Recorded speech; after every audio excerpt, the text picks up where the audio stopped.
To learn more about breaking point and how to anticipate it, today we are connected with a counselor at personal growth, Maria Alyssia. Good morning, Alyssia. Good morning. Thank you so much for joining us today.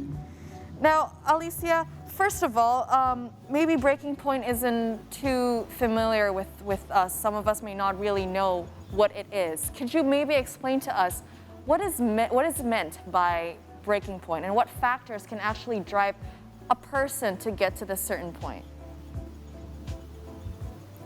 Okay, so breaking point is the point where the stress or pressure has become so unbearable that you're no longer able to cope and perform the tasks that you used to be able to do.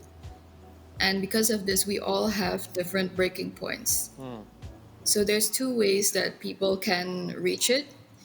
For one, it could be a series of events that causes the stress to build up over time. For example, you might be getting too little sleep at home because you need to take care of the kids. And because of this, you're struggling to meet deadlines at your job. And, maybe on top of that, you're afraid that your supervisor will think badly of you. So you end up accepting more work. Right. And the list just keeps on going. And eventually, there comes a point where you just snap. But on the other hand, it could also be this one majorly traumatic or stressful event, such as serious accidents, natural disasters, or even the COVID-19 pandemic for that matter, Right. since it's such a major time of change for all of us. Okay, so if we reach a breaking point due to a traumatic event, I guess that would be more easy to recognize because it is something that is major. However, I think all of us experience some form of stress and anxiety in our day-to-day lives. A lot of the things you mentioned sound a bit familiar to me, but Get some sleep. right. But how do we recognize when we're about to reach our breaking point? I guess we'll never know. So how do we know when exactly we should get help before we reach a breaking point? I mean, it seems like a cliff that we don't know is there until we Right. actually go over it. So what would be your advice as to someone who does experience stress and anxiety, but to recognize that we are about to reach our breaking point?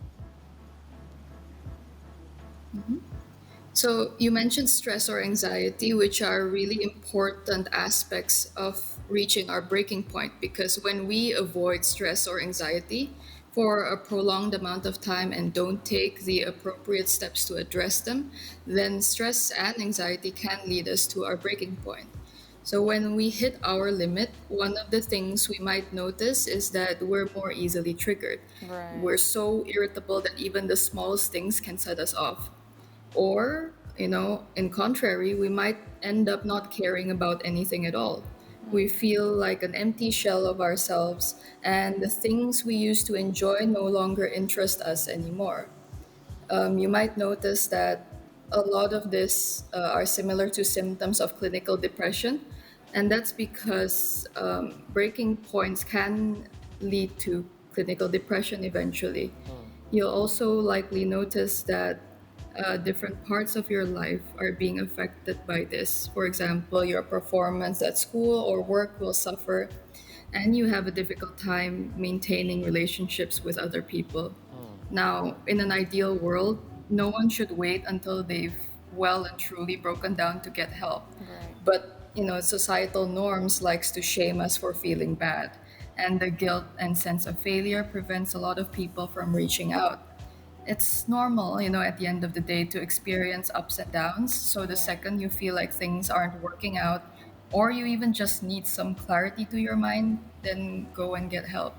Yeah, because Yeah. I think a lot of people always wait until they reach that point, Sure. like you said, mental breakdown. That's when you need to go get help. Right. But wouldn't that, in my mind, wouldn't that be a little bit too late? Like, should you not get Exactly, help a like, little if you bit could- sooner so you don't get to that point? Right. Yeah. And I mean, like what Alyssia has mentioned as well, right? It's social norms. Sometimes we're pressured thinking that it's normal for us to feel this way, to feel stress and anxiety. We normalize We a lot normalize. of things. Correct. That's right. But Alyssia, what do you think are the dangers of when we hold off seeking help when we've already reached breaking point?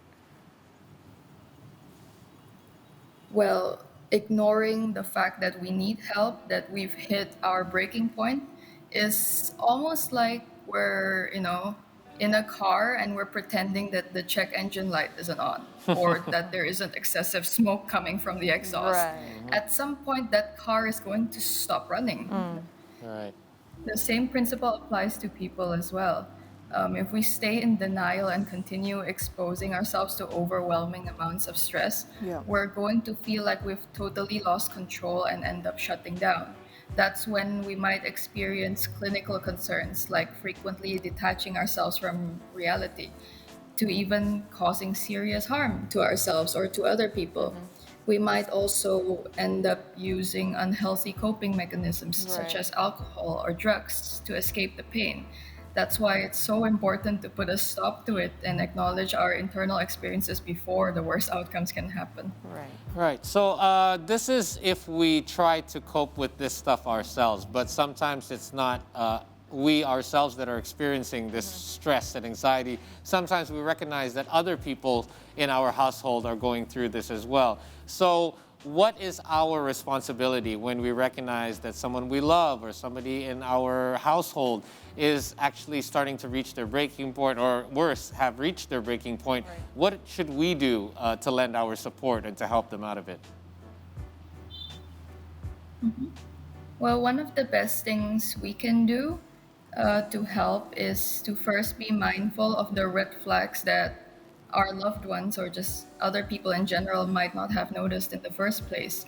So if you see that the person is more lethargic than usual, that Ah. they're isolating themselves from other people, or they're showing just any general signs of emotional distress, you can actually just reflect that back to them. You might say, like, oh, so and so, I noticed that you haven't been out of the house in the past week or two. Right. Can you tell me what's going on? And afterwards, you might even ask the person what you can do to help. Yeah. Another way to help that's often underrated is actually just being present. Sometimes we feel the pressure of having to jump in with solutions or advice, Right. but that's not always what's needed. Sometimes being there as a constant safe space for that person is enough. Right. One of the greatest gifts we can give people, and that's actually what we do in sessions as well in therapy, is our full attention and the ability to be heard without having to fear judgment. Wow.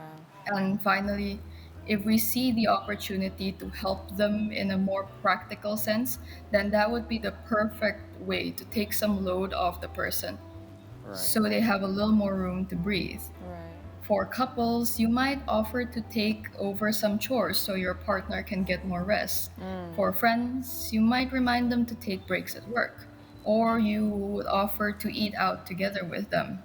Fun fact, that's actually what happened to me because I was in a real funk in the final year of my degree. Oh, wow. One of the things that really helped with the stress and isolation then was actually my younger sibling just taking me out to my favorite restaurant out of the Right. blue.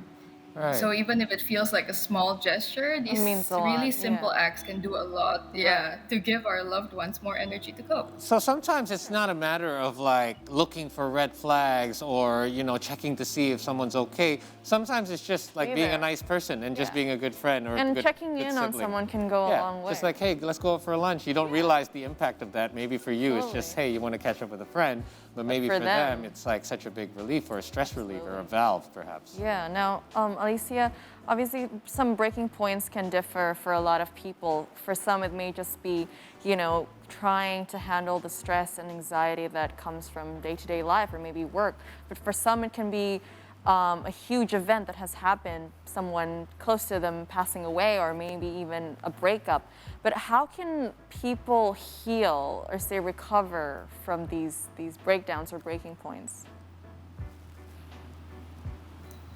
One good thing about breaking points is that aside from it being our limit, Yeah.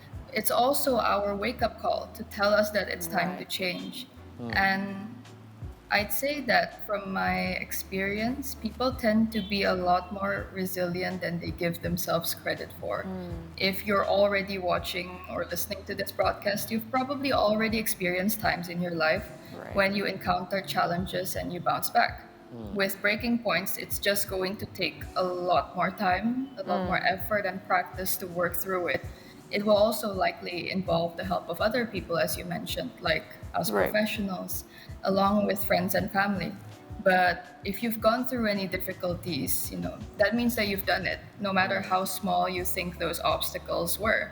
And if you've done it, then you can do it again. Right. That's true. Right. It takes practice, yeah. Well, Alyssia, thank you so much for your time. We really do appreciate this in-depth look. This is something that's new to me. I mean, I'm familiar with the term mental breakdown, but I've never heard breaking point. And now that we have seen this happen to someone like Shawn Mendes, we do realize no one is exempt from mental issues or mental problems as well. Anyone can experience this. So we do hope that if any of this does sound familiar to you for yourself or your loved ones, that you do seek the help the medical help that you deserve. All right. Thanks Thank for you your so time. much, Alyssia, for your Have a time. great week.